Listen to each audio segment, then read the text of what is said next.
عورتوں کو حکم دیا گیا تھا عورتوں کو کہ وہ اپنی زینت کو چھپائیں گی، اپنی خاوند کے علاوہ اپنی زینت کو کہیں ظاہر نہیں کریں گی۔ کیا میں بڑی درد دل سے آپ سے پوچھتا ہوں کہ جو عورت بن سور کے باہر نکلتی ہے یا جو نوجوان صبح تیاری کر کے مہنگا جوڑا پہن کے اور بڑی کریمیں لگا کے اور بڑا اپنے آپ کو تیار کر کے باہر جاتا ہے، تو اس کے دل میں یہ خواہش نہیں ہوتی کہ لوگ مجھے دیکھیں؟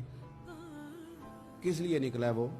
اگر وہ تیار ہو کے تیاری کر کے مرد یا عورت کوئی بھی باہر گیا تو کس مقصد کے لیے؟ اس کے سینے کے اندر یہ خواہش نہیں پیدا کہ لوگ مجھے دیکھیں گے، اور دیکھنے کے لیے اس نے یہ سارا کچھ کیا ہے۔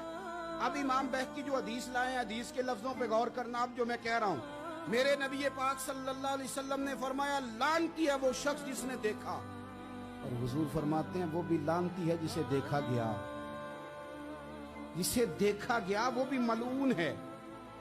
کس کی بات ہو رہی ہے؟ تو شارحین فرماتے ہیں جو تیاری اس لیے کر کے گیا تھا کہ مجھے دیکھا جائے، جس نے اپنے اوپر طاری کی تھی چیزیں کہ مجھے دیکھا جائے اور میں بد نظری کا۔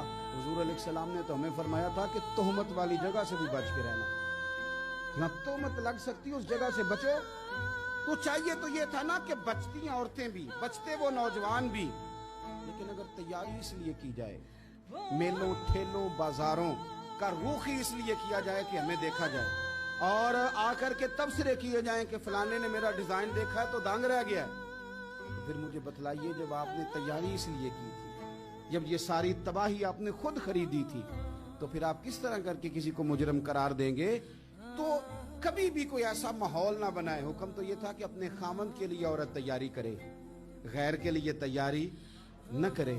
اب عورت گھر میں میلے کچالے کپڑوں میں رہتی ہے، اور جانا ہو تو وہ کہتی ہے مجھے نیا جوڑا چاہیے۔ تو یہ خرابیاں وہ ہیں جو ہماری پیدا کرنا ہے۔ عورتوں کو حکم دیا گیا تھا عورتوں کو کہ وہ اپنی زینت کو چھپائیں گی، اپنی خاوند کے علاوہ اپنی زینت کو کہیں ظاہر نہیں کریں گی۔ کیا میں بڑی درد دل سے آپ سے پوچھتا ہوں کہ جو عورت بن سور کے باہر نکلتی ہے یا جو نوجوان صبح تیاری کر کے مہنگا جوڑا پہن کے